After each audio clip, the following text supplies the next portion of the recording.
अस्सलाम वालेकुम व्यूअर्स, कैसे हैं आप लोग। उम्मीद है आप सब लोग ठीक ठाक होंगे। ये वाला वीडियो मैं स्पेशल छोटे बच्चों के लिए बना रहा हूँ, जिसमें मैं कंप्यूटर के पार्ट्स को डिस्कस करूँगा। बिल्कुल जो कॉमन पार्ट्स हैं उनके बारे में हम लोग बात करेंगे। तो स्टूडेंट्स या बच्चे भी कह लेते हैं, चलें जो भी है। खैर, इसमें हम लोग देखेंगे कि कंप्यूटर क्या होता है, कंप्यूटर की टाइप्स। ये स्क्रीन पे आप लोग देख सकते हैं। कंप्यूटर में काफ़ी तरह के कंप्यूटर्स आ जाते हैं, जिनमें डेस्कटॉप कंप्यूटर आ जाता होता है, जो आप लोग हमेशा घर पे आपने कई बार देखा होगा। लैपटॉप कंप्यूटर आ जाता होता है, आज के दौर में ये वाला काफ़ी आम है। और उसके बाद टैबलेट कंप्यूटर है। ज़्यादा बच्चा पार्टी के पास ये टैबलेट होता है, लेकिन याद रखिएगा ये कंप्यूटर ही होता है। टैबलेट को हम कंप्यूटर भी बोलते हैं, ठीक है। स्क्रीन पे आप एक बटन देख रहे होंगे, फिंगर का बटन है इसमें। ये बेसिकली होता है ऑन ऑफ का बटन, ये पावर बटन भी इसको बोलते हैं। ये आपके पर्सनल कंप्यूटर पे भी लगा होता है, देख सकते हैं। उसके बाद आपके लैपटॉप कंप्यूटर पे लगा होता है, आप वहाँ पे भी देख सकते हैं। और टैबलेट पे भी लगा होता है, आप यहाँ पे भी देख सकते हैं। अच्छा, इसके बाद कंप्यूटर में एक चीज़ होती है माउस। आपको पता है माउस क्या होता है? माउस मीन ये एक मैकेनिकल डिवाइस है, और कुछ माउस वो वाला नहीं। अच्छा, माउस में क्या, आप इस माउस को मूव करवाते हैं तो स्क्रीन पे जो एरो आपको नज़र आ रहा है ये मूव करता है। इस एरो की जो मूवमेंट है, जारी भाई एरो मूव करता है तो कोई ना कोई काम आप करते हैं कंप्यूटर में, ठीक है। तो माउस के मूवमेंट, एरो की मूवमेंट की रिस्पॉन्सिबल होती है। आप इसको मूव कराते हैं, अंदर एरो मूव करता है कंप्यूटर के अंदर, ठीक है।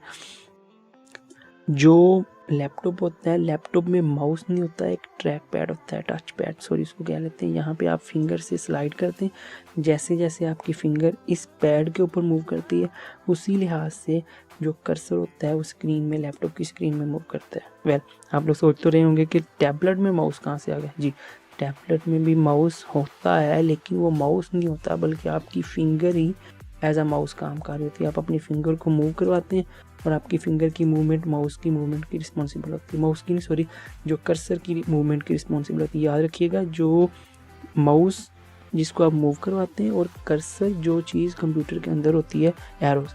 कंप्यूटर में के माउस में जो कॉमन टाइप का माउस है, वैसे दो तरह के माउस होते हैं, मैकेनिकल, डिजिटल। चलें उसके बारे में बात करेंगे। ये वाला माउस जो मैं एक्सप्लेन कर रहा हूँ ये कम यूज़ होता है, लेकिन सॉरी ये भी यूज़ हो जाता है। इसमें क्या है, लेफ़्ट क्लिक राइट क्लिक। आप मोस्टली लेफ़्ट क्लिक को यूज़ करते हैं बार बार, किसी भी गेम्स में कहीं भी आपको लेफ़्ट क्लिक की ज़रूरत पड़ती है। आप अपनी इंडेक्स फिंगर से इसको प्रेस करते हैं।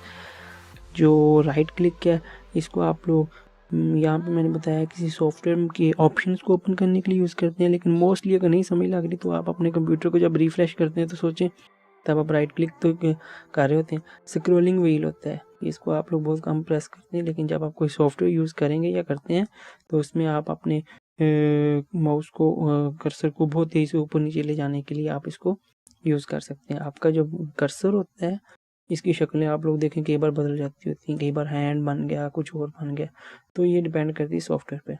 अच्छा, इसके बाद आपको सोच रहे होंगे कि कंप्यूटर में आप लोग डाटा कैसे एंटर करते हैं। ज़ाहिर बात, कुछ लिखना है, ABC मैसेज कुछ भी लिखना हो, पढ़ सकता है। आप लोग गेम खेलनी तो बेटा उसके लिए हम लोग यूज़ करते हैं कीबोर्ड से हम लोग डाटा एंटर करते हैं कंप्यूटर के अंदर। कीबोर्ड स्क्रीन पे आप लोग देख सकते हैं, बाकी डिफरेंट तरह के होते हैं। इसके बाद कंप्यूटर में एक मेन चीज़ होती है CPU, सेंट्रल प्रोसेसिंग यूनिट। ये कंप्यूटर का ब्रेन होता है, दिमाग होता है, ठीक है। इसमें सारा काम इसके अंदर ही हो रहा होता है, जो बेसिक फंक्शन सारा कुछ इसमें हो रहा होता है। इसमें क्या क्या चीज़ें होती हैं, इसमें फ्रंट पे आए तो आप लोग देख सकते हैं कि CD ड्राइव्स हैं, माइक भी यहीं पे लगता है, हेडफोन भी यहाँ पे लगते हैं, पोर्ट्स USB वगैरह भी आप लोग यहीं पे लगाते हैं। अगर आप ये देखना चाहते हैं कि CPU की बैक पे क्या होता है तो आप दूसरी वीडियो देख लें, मैंने एक और वीडियो बनाया हुआ है इसके ऊपर कि CPU की बैक साइड पे क्या होता है, आप उसको वहाँ से देख सकते हैं, ठीक है। अच्छा, एक चीज़ आई थी, जब आप कोई कंप्यूटर परचेज करते हैं, लैपटॉप कंप्यूटर या टैबलेट वगैरह, उसमें एक चीज़ होती है उसको समझने के लिए कि ये है क्या, इसके बेसिक फंक्शंस के बारे में। तो उसके लिए ऑनर्स मैनुअल बुक होती है छोटी सी, आप वो भी पढ़ सकते हैं। क्या मज़ीद अगर कुछ पूछना है तो आप कमेंट्स में मुझसे पूछ सकते हैं। उम्मीद है आपने वीडियो पसंद किया होगा। अच्छा, पसंद को सब्सक्राइब कर दें और वीडियो को लाइक कर दें, ताकि मेरी नई आने वाले वीडियोज़ आप तक पहुँचते